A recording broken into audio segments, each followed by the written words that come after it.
والسلام على من لا نبي بعد. أعوذ بالله من الشيطان الرجيم. بسم الله الرحمن الرحيم. لقد كان لكم في رسول الله أسوة حسنة لمن كان يرجو الله واليوم الآخر وذكر الله كثيرا.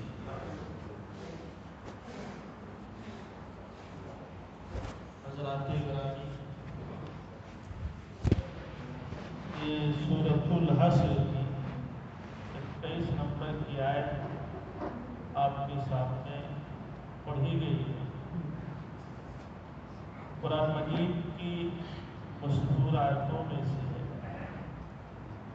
اس آیت کے اندر اللہ رب العالمین نے پیارے پیغمبر محمد عربی صلی اللہ علیہ وسلم کی پوری حیات طیبہ کو، پوری زندگی کو امت کے تمام مسلمانوں کے لیے اسوہ و نمونہ قرار دیا ہے۔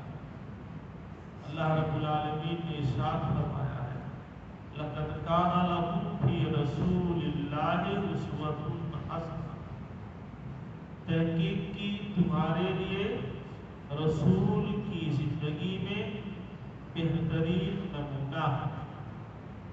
ان کے لیے لمن کان یرجو اللہ والیوم الآخر، جو آدمی اللہ سے ملنے کی اور آخرت کی امید رکھتا ہے، یعنی جسے اللہ سے ملنے کی اور آخرت کی امید ہے، اسے اپنا ہر کام، ہر عمل پیارے پیغمبر کے طریقے پر انجام دینا چاہیے۔ اسی کو اللہ تعالیٰ نے قرآن مجید کی دوسری آیت میں بھی بیان کیا ہے۔ مثلا سورہ حشر کی مشہور آیت ہے، وَمَا آتَاكُمُ الرَّسُولُ فَخُذُوهُ وَمَا نَهَاكُمْ عَنْهُ فَانتَهُوا، رسول تمہیں جو دے اس کو لے لو، اور جس چیز سے منع کرے اس سے رک جاؤ۔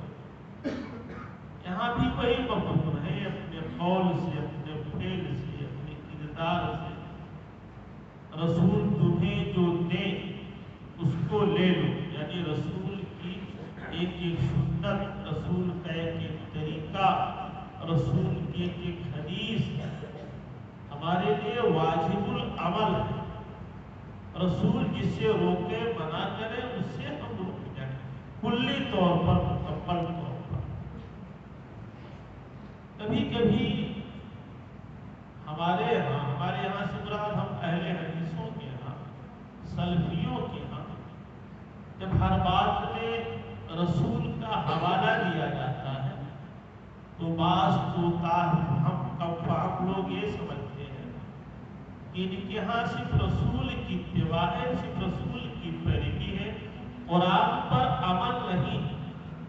جبکہ جب ہم رسول کی بات کرتے ہیں، حدیث کی بات کرتے ہیں، سنت کی بات کرتے ہیں، اس میں قرآن اور حدیث دونوں شامل ہوتے ہیں، کیونکہ ہمارے ہاں دونوں قرآن اور صحیح احادیث عمل کے اعتبار سے، حجت کے اعتبار سے دونوں یکساں اور برابر، دونوں میں کوئی تفریق نہیں۔ قرآن اور حدیث دونوں عمل میں یکساں اور برابر، فرق صرف اتنا ہے کہ قرآن یہ وحی الہی ہے اور یہ وحی متلو ہے، یعنی ایسی وحی ہے جس کی تلاوت کی جاتی ہے، اور تھوڑی اور تشریح کریں کہ ایسی وحی ہے جس کی تلاوت کی جاتی ہے اور جس کے تلاوت کو اجر و ثواب قرار دیا گیا۔ حدیث بھی وحی ہے، حدیث بھی وحی الہی ہے، بس فرق اتنا ہے کہ اس کی تلاوت نہیں کی جاتی ہے اور اس کی تلاوت کو ایک عبادت نہیں قرار دیا گیا، ورنہ عمل میں دونوں یکساں اور برابر۔ آپ نے بارہا سورہ نجم کی وہ آیت سنی ہوگی، وَمَا يَنطِقُ عَنِ الْهَوَىٰ إِنْ هُوَ إِلَّا وَحْيٌ يُوحَىٰ، رسول اپنی طرف سے نہیں بولتے، بلکہ وہی ہوتی ہے جو آپ پر پیش کی جاتی ہے۔ اس سلسلے میں سنن ابی داؤد جو حدیث کی ایک مشہور کتاب ہے، امام ابو داؤد رحمہ اللہ نے سنن ابی داؤد کتاب العلم میں ایک باب قائم کرتے ہیں، باب ما جاء فی کتاب العلم۔ بعض نسخوں میں ہے باب ما جاء فی کتابۃ العلم، اور اس باب کے تحت امام ابو داؤد رحمہ اللہ حضرت عبداللہ بن عمر بن عاص رضی اللہ عنہما کی ایک روایت کرتے ہیں۔ عبداللہ بن عمر بن عاص رضی اللہ عنہما کہتے ہیں كنت اكتب كل شيء ما اسمع من رسول اللہ، اللہ کے رسول صلی اللہ علیہ وسلم سے جو کچھ میں سنتا تھا اس کو لکھ لیا کرتا، اللہ کے رسول سے جو کچھ میں سنتا تھا لکھ لیا کرتا تھا، اريد حفظه، یاد کرنے کے لیے۔ اس زمانے میں صحابہ رسول کی ایک ایک بات، ایک ایک حدیث لکھتے تھے، اس کو یاد کرتے، تو کہتے ہیں کہ كنت اكتب كل شيء، میں ہر چیز لکھ لیتا تھا جو میں اللہ کے رسول صلی اللہ علیہ وسلم سے سنتا تھا، کس لیے؟ یاد کرنے کے لیے۔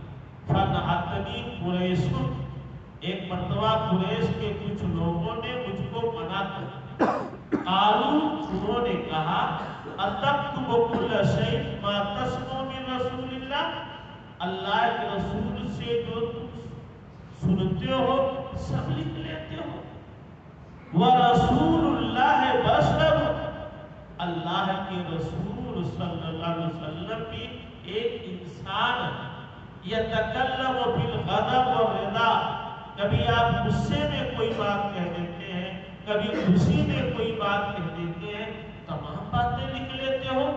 تو عبداللہ بن عمر بن عاص کہتے ہیں فَأَمْسَكْتُ عَنِ الْكِتَابِ، تو میں لکھنے سے باز آ گیا، رک گیا، ہم نے لکھنا چھوڑ دیا۔ کچھ دنوں بعد جب اللہ کے رسول سے میری ملاقات ہوئی تو میں نے آپ سے بتایا کہ میں آپ کی حدیثیں لکھ لیتا تھا، لیکن قریش کے کچھ لوگوں کے کہنے پر اب نہیں لکھ رہا ہوں۔ تو اللہ کے رسول نے کیا کہا؟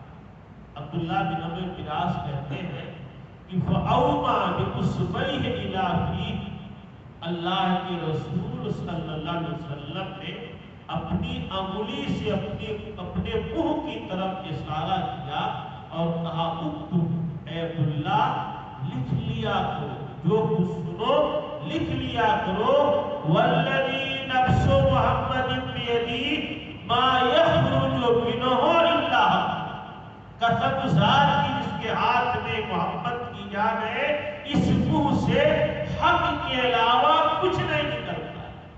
تو اللہ کے رسول صلی اللہ علیہ وسلم جو کچھ کہتے تھے وہ وحی الہی ہوتی تھی، حق ہوتا تھا۔ اس لیے آپ کی ایک ایک حدیث، ایک ایک سنت، آپ کا ایک ایک طریقہ ہمارے لیے واجب العمل۔ کبھی کبھی ہم کو تانا دیا جاتا ہے ان کے یہاں صرف رفع الیدین ہے، قرأت فاتحہ خلف الامام ہے، یہ کچھ مسائل ہمارے بیان کیا ہے۔ یہ ان مسائل کو، ان چھوٹی چھوٹی چیزوں کو بھی ہم اسی لیے اہمیت دیتے ہیں کہ یہ ہمارے رسول کا طریقہ، ہمارے رسول کی سنت ہے، اور ہمارے رسول کی ہر حدیث چاہے چھوٹی ہو چاہے بڑی ہو ہمارے لیے واجب العمل ہے، واجب الاتباع ہے۔ کیوں؟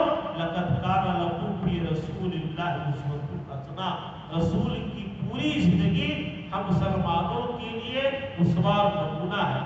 اسی لیے صحابہ کرام رضوان اللہ علیہ مجمعین ایک حدیث بھی اور ان تک پہنچتی تھی تو کوئی تعویل نہیں کرتے تھے، کوئی توجیہ نہیں پیش کرتے تھے، اس پر فوراً عمل کرتے تھے۔ میں آپ کو ایک مثال دوں، صحیح مسلم کتاب البر والصلہ میں امام نووی رحمہ اللہ نے باب قائم کیا ہے، باب فضل صلۃ اصدقاء الاب والام، ماں باپ کے دوستوں کے ساتھ اچھا سلوک و برتاؤ کرنے کی فضیلت۔ اور اس بات کے تحت انہوں نے عبداللہ بن دینار کی ایک روایت نقل کی ہے۔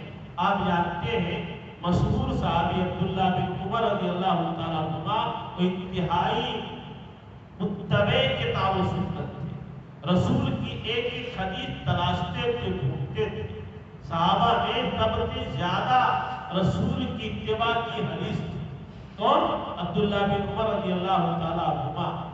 ان کے بارے میں عبداللہ بن دینار بیان کرتے ہیں کہ ایک مرتبہ یہ مکہ کی طرف سفر کر رہے تھے، مدینہ سے مکہ جا رہے تھے، تو راستے میں ان کو ایک دیہاتی آدمی، بدوی آدمی سے ان کی ملاقات ہوئی۔ انہوں نے فسلم علیہ، اس دیہاتی آدمی کو خود سلام کیا۔ کس نے؟ عبداللہ بن عمر رضی اللہ تعالیٰ عنہما نے۔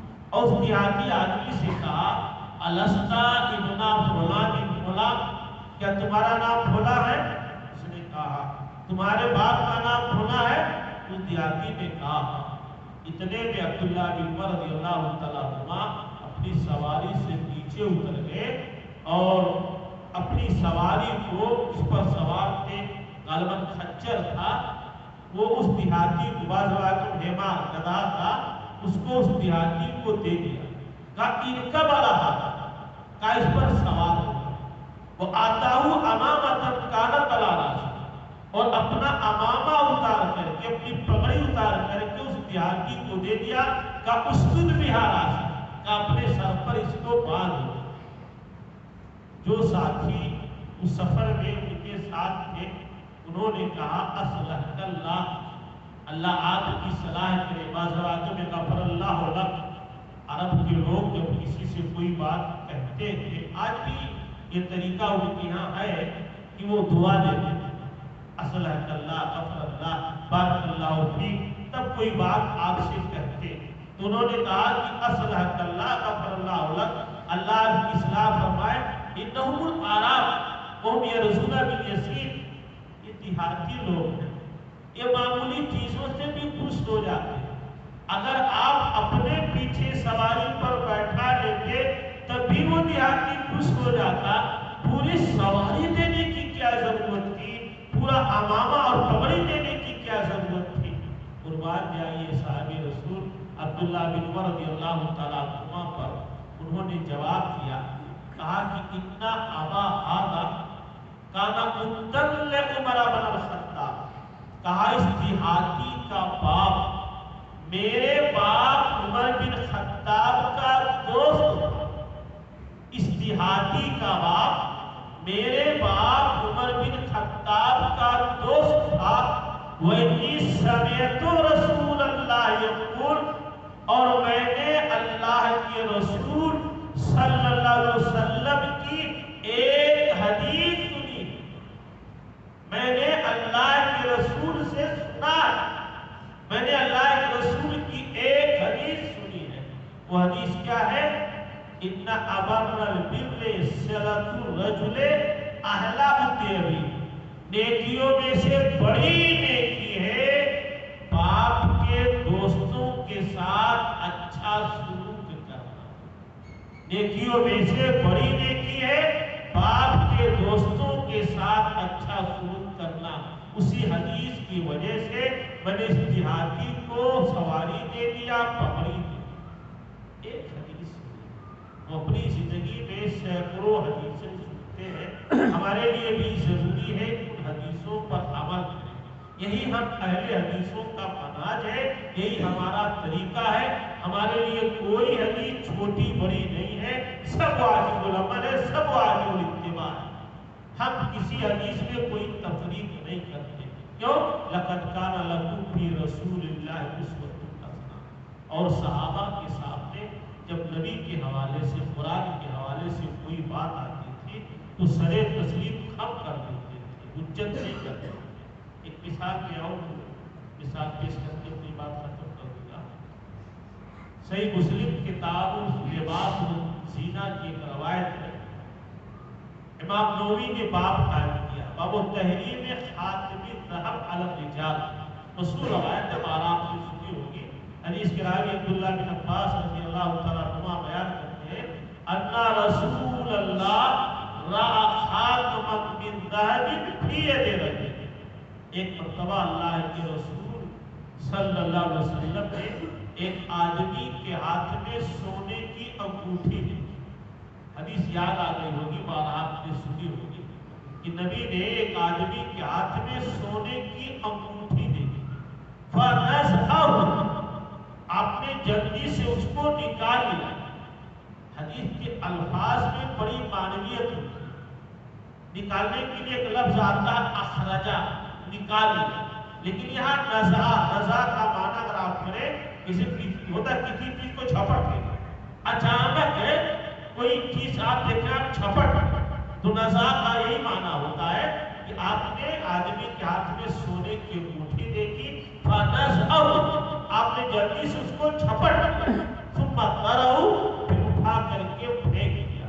اور ایک چھوٹی سی بات، ایک چھوٹی سی بات کہی، کہا یَعْمِدُ أَحَدُكُمْ إِلَى جَمَرَةٍ مِّن نَّارٍ، اس آدمی کو یہ گوارا ہو کہ کل قیامت کے دن اس کے ہاتھ میں سونے کی انگوٹھی کے بجائے آگ کے انگارے پہنائے جائیں، فَيَجْعَلُهَا، وہی سونے کی انگوٹھی پہنے.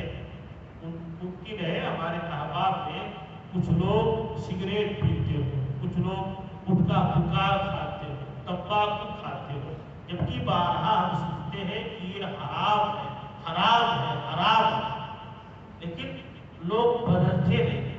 صحابہ کا معاملہ دیکھیے، ایک بار آپ نے کہی یَعْمِدُ أَحَدُكُمْ إِلَى جَمْرَةٍ مِّن نَّارٍ فَيَجْعَلُهَا فِي يَدِهِ، جس آدمی کو گوارا ہو کہ کل قیامت کے دن اپنے ہاتھ میں سونے کی انگوٹھی کے بجائے آگ کے انگارے پہنے، وہی آدمی سونے کی انگوٹھی پہنے.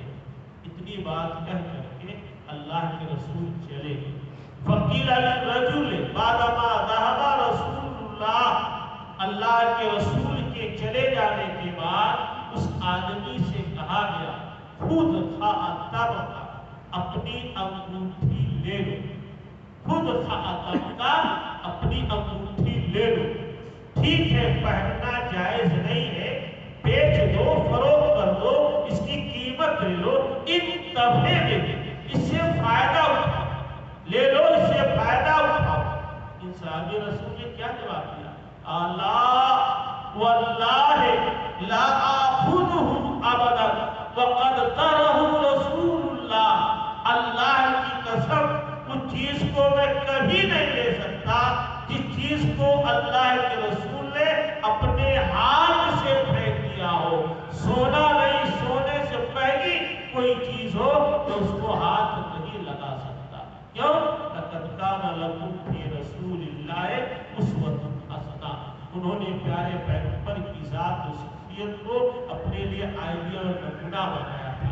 ہمارے لیے بھی ضروری ہے کہ زندگی کے تمام معاملات میں صرف مسجد کے اندر نماز پڑھنے کے لیے نہیں، روزہ رکھنے کے لیے نہیں، کاروبار کیسے کریں، شادی بیاہ کیسے کریں، ہمارے معاملات کیسے ہوں، زندگی کے تمام معاملات میں پیارے پیغمبر کو ہم اپنا اسوہ بنائیں، اپنا آئیڈیل بنائیں، بلکہ ان کے رنگ میں رنگنے کی کوشش کریں. اللہ تعالیٰ ہم سب کو کتاب و سنت کی صحیح و سچی سمجھتا فرمائے اور کتاب و سنت کی روشنی میں زندگی گزارنے کی توفیق عطا فرمائے. اللہ آج دنیا میں زندہ رکھے، ایمان اسلام پر زندہ رکھے، جو ہمارا خاتمہ ہوتے ایمان و سلام پر ہو.